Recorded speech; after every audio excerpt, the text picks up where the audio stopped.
So, heto na mga kaboulders, Rui Hachimura nasa Warriors na at ang balita patungkol sa may bago na namang center ang Los Angeles Lakers. Tara na't pag-usapan natin yan dito sa Basketball Hot Shots.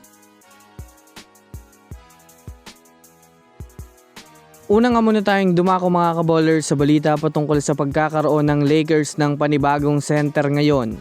Well, kasalukuyan nga po mga kaboulders ay malamang sa malamang palaisipan para sa mga fans kung sino nga ba ang gagawing pamalit ng Lakers kay DeAndre Ayton gayong wala na nga sila ngayong backup center para kay Walker Kessler. Well, kung susumadahin nga natin mga kaboulders, malaking bagay na magkaroon pa ang Lakers ng another big man dahil malaking tulong ito lalo pat kung nagkakaroon ng struggle ang kanilang center na si Walker Kessler. Kaya ang tanong mga kaboulders, sino nga ba ang maaaring kunin ng Lakers ngayon? Well, kagaya nga po ng naibalita ko sa inyo, mayroon ngang natitirang mga center sa free agency. Ito nga ay sina Jonas Valanciunas at Kevon Looney. Habang sa parte naman nga ng Dallas Mavericks ay may isang center pa mga kaboulders. Yan ay si Daniel Gafford na open for trade.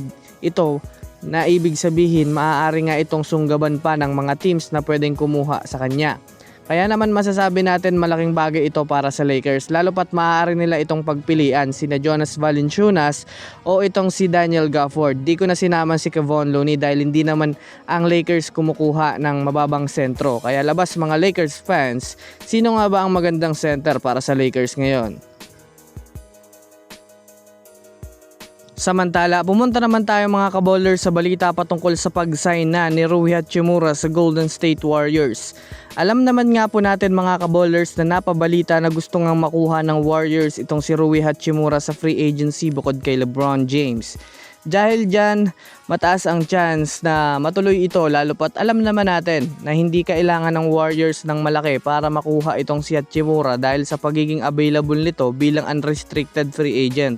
Well, kung susumadahin nga natin, wala ngang magandang team para kay Hachimura na maaaring magpaayos ng kanyang karera, kundi ang Golden State Warriors lamang dahil sa fanbase at development na pwede niyang makuha dito. Yes mga kaboulders, malaki ang maitutulong ng Warriors kay Rui Hachimura kumpara sa ibang mga teams dahil mas mag-i-improve ang kanyang skills sa passing at lalong-lalo na sa 3-point shooting. Since marami naman nga siyang natutunan sa Lakers, maaari niya nga itong magamit sa GSW at matulungan si Stephen Curry na makakuha ng kampyonato. Base din nga sa report, ayon sa kampo nito ni Rui Hachimura, mayroong 80% na tsansa na pumirma na itong si Rui Hachimura sa team ng Golden State Warriors sa anumang oras ngayon o sa susunod na 48 hours dahil sa mutual interest. Kaya ano masasabi nyo dito mga kaboulders? So yun lamang mga kaboulders, yun lang na muna ang ating pag-uusapan sa ngayon. Pinutin ang subscribe and hit nyo na rin ang notification bell para sa mga susunod na update sa mundo ng basketball. Again, this Basketball Hot Shots. Thanks for watching.